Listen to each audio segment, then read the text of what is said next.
Avant de plonger dans cette histoire incroyable, pensez à vous abonner à la chaîne et à activer la cloche. Ici, chaque récit a quelque chose à dire, et vous ne voudrez pas en manquer un seul. Emily Thompson était assise dans la voiture, le visage collé à la vitre, les yeux embués de larmes. Depuis qu'elle avait appris la mort soudaine de son père, David Thompson, tout son monde semblait s'être effondré. Leur relation n'avait jamais été facile, des disputes incessantes, des silences pesants et une distance émotionnelle qui avait creusé un fossé entre eux. Pourtant, en cet instant, le cœur d'Emily était lourd d'un sentiment qu'elle n'arrivait pas à nommer, un mélange de chagrin, de regret et d'angoisse. Elle se souvenait de son enfance, les cris, les moments de froideur, mais aussi ces rares instants où son père avait montré une tendresse cachée. Ces souvenirs, qui semblaient insignifiants à l'époque, étaient maintenant des trésors qu'elle chérissait avec douleur. Arrivée à la chapelle, elle sentit l'air glacé comme un rappel brutal de la réalité. La pièce était silencieuse, à l'exception du léger froissement des vêtements et du murmure des condoléances. Devant elle se tenait le cercueil de son père, sobre, avec une simple plaque gravée à son nom.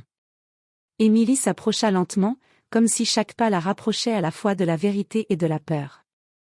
Elle savait qu'une seule chose pourrait apaiser son cœur brisé, même un instant, poser ses mains sur le cercueil, sentir symboliquement la chaleur et la vie de celui qu'elle avait perdu, et lui dire tout ce qu'elle n'avait jamais osé prononcer. Avec un souffle tremblant, Emily se pencha au-dessus du cercueil et l'embrassa doucement. Ses larmes tombèrent sur le bois poli. Ce geste, simple mais puissant, était un adieu, un pardon silencieux et une dernière étreinte. Elle resta ainsi, immobile, murmurant des mots que personne d'autre n'entendait, jusqu'à ce qu'un frisson inattendu parcourt la pièce, comme si quelque chose, ou quelqu'un, réagissait à ce moment chargé d'émotion. Emily venait tout juste de se relever, ses mains encore tremblantes, lorsqu'un silence pesant enveloppa la chapelle. Les invités murmuraient entre eux, gênés par l'intensité de la scène. Pourtant, pour Emily, le monde semblait s'être arrêté. Elle avait enfin dit ce qu'elle n'avait jamais osé, « Je t'aime, et je suis désolée ». Alors qu'elle s'éloignait du cercueil, elle sentit un froid glacial parcourir son dos. Les chandelles vacillaient, projetant des ombres étranges sur les murs. Soudain, un léger craquement retentit. Emily se figea. Au départ, elle pensa que c'était un plancher ou un meuble, mais le son semblait venir du cercueil lui-même. Un instant, son cœur s'arrêta. Elle regarda autour d'elle, personne ne bougeait, tous les yeux étaient braqués ailleurs, incapables de voir ce qui venait de se produire.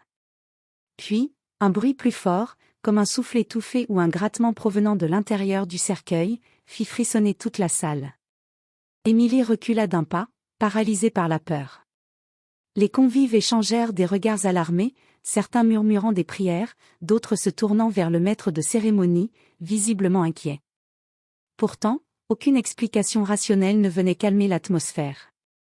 Et c'est à ce moment-là qu'un détail terrifiant apparut, le cercueil, pourtant fermé et sécurisé, semblait légèrement se soulever, comme si quelque chose ou quelqu'un tentait de sortir. Les yeux d'Emily s'écarquillèrent, ses mains tremblantes cherchant désespérément un appui. Tout le monde retenait son souffle. Personne n'était prêt pour ce qui allait suivre. Les murmures dans la chapelle se transformèrent en cris étouffés lorsqu'un mouvement plus violent secoua le cercueil. Les chandelles tremblaient, projetant des ombres dansantes sur les murs, et l'air semblait plus lourd, chargé d'une tension glaciale. Emily, figée sur place, sentit son cœur battre si fort qu'elle croyait qu'il allait exploser. Puis, soudain, le couvercle du cercueil bougea d'1 centimètre, puis de quelques centimètres de plus. Un souffle rauque et faible s'en échappa, comme si quelqu'un ou quelque chose tentait de respirer. Les invités reculèrent, certains trébuchant par panique. Les mains d'Emily tremblaient et ses larmes coulaient à nouveau, mais cette fois, ce n'était pas seulement la tristesse, c'était la peur pure. Tout le monde croyait que le père d'Emily était mort, et pourtant, il semblait vivant. Un frisson parcourut l'assemblée lorsqu'une main apparut, à moitié levée, et heurta légèrement le couvercle du cercueil.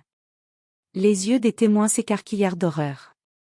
Le maître de cérémonie, pâle comme un linge, tenta de calmer la foule, mais aucun mot ne sortit. Les murmures se transformèrent en cris, « Il est vivant ». Certains s'évanouirent, d'autres tombèrent à genoux en priant. Emily, malgré la terreur, sentit une vague de panique et d'incompréhension mêlée à un étrange soulagement, son père respirait. Mais pourquoi personne n'avait remarqué qu'il était encore en vie avant? Et alors que le couvercle semblait vouloir s'ouvrir complètement, un cri étouffé résonna dans la chapelle, glaçant le sang de tous. Ce n'était pas seulement David Thompson qui bougeait, quelque chose d'autre se trouvait dans le cercueil, et sa présence terrifiante dépassait tout ce qu'ils auraient pu imaginer. Le silence retomba, lourd et suffocant, tandis que les regards se tournaient vers Émilie, et vers le cercueil qui continuait à se soulever lentement. Le couvercle du cercueil grinça en s'ouvrant lentement. Chaque seconde semblait durer une éternité. Émilie, figée, sentit son souffle se couper. Les invités, incapables de détourner les yeux, retinrent leur respiration, paralysés par la peur et l'incrédulité. Puis, d'un mouvement brusque, quelque chose surgit. David Thompson, ou du moins ce qui ressemblait à son corps, se redressa d'un bond. Mais ce n'était pas lui. Son visage était pâle, tordu, les yeux grands ouverts mais vides, avec un éclat qui n'appartenait pas au monde des vivants. Une silhouette sombre se détachait derrière lui, une présence qui semblait aspirer la lumière autour d'elle. Les cris éclatèrent. Des convives tombèrent à genoux, certains pleuraient, d'autres fuyaient, mais Émilie resta immobile, incapable de détacher son regard. Ce qu'elle avait cru être son père, n'était pas seulement vivant, il était transformé, ou possédé par une force qu'aucun humain n'aurait pu imaginer. Et alors, un murmure glacé traversa la chapelle, semblant provenir du cercueil lui-même. « Pourquoi m'as-tu abandonné ?» Émilie sentit un frisson la traverser. Elle comprit avec horreur que ce n'était pas seulement une résurrection, une entité avait pris possession du corps de son père, mais semblait consciente de ses blessures passées. Tous les yeux se tournèrent vers elle, comme si la créature attendait une réponse. Le maître de cérémonie recula, trébucha et tomba, tandis que le cercueil commençait à se soulever complètement du sol, oscillant dans un mouvement presque vivant. L'atmosphère était devenue irréelle, et Émilie sut, dans le fond d'elle-même, que ce qu'ils voyaient tous n'était que le début de l'horreur à venir. Le cercueil vacilla au centre de la chapelle, comme si une force invisible le faisait danser dans l'air. Les invités, terrorisés, s'étaient tous reculés contre les murs, certains tremblants, d'autres suppliant silencieusement une protection divine. Émilie, seule face à l'abîme de ce qu'elle voyait, sentit son courage et sa peur se mêler en un mélange insoutenable. Puis, dans un souffle glacé, la silhouette dans le cercueil parla à nouveau. « Émilie, tu m'as oubliée, mais tu m'as appelée, maintenant tu dois voir. » Émilie sentit un vertige, un mélange d'horreur et de compréhension. Ce n'était pas son père David qui était revenu, mais l'esprit de sa rancune et de ses douleurs accumulées, une manifestation de tout ce qu'elle avait ignoré dans leur relation, les disputes, les silences, les regrets, les moments où elle aurait pu lui tendre la main et ne l'avait pas fait. L'entité se redressa entièrement, et pour la première fois, on put voir derrière le masque du corps, une ombre sombre et indistincte, flottant, mais empreinte de l'empreinte humaine de David. La créature commença à projeter des images dans l'esprit d'Émilie et des spectateurs, des souvenirs du passé, des blessures non guéries, des regrets enfouis, tout ce qu'ils avaient tenté d'oublier.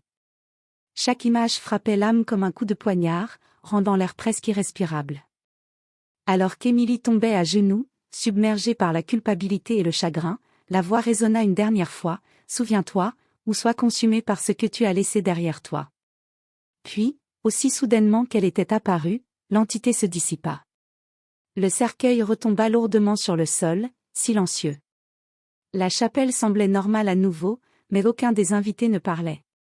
Chacun savait qu'il venait de voir quelque chose qui dépassait la logique humaine. Émilie, tremblante mais éveillée à une vérité douloureuse, comprit qu'elle ne pourrait jamais oublier ce moment. Elle avait affronté la mort de son père, mais aussi les ombres de leur relation, et cela la changerait à jamais.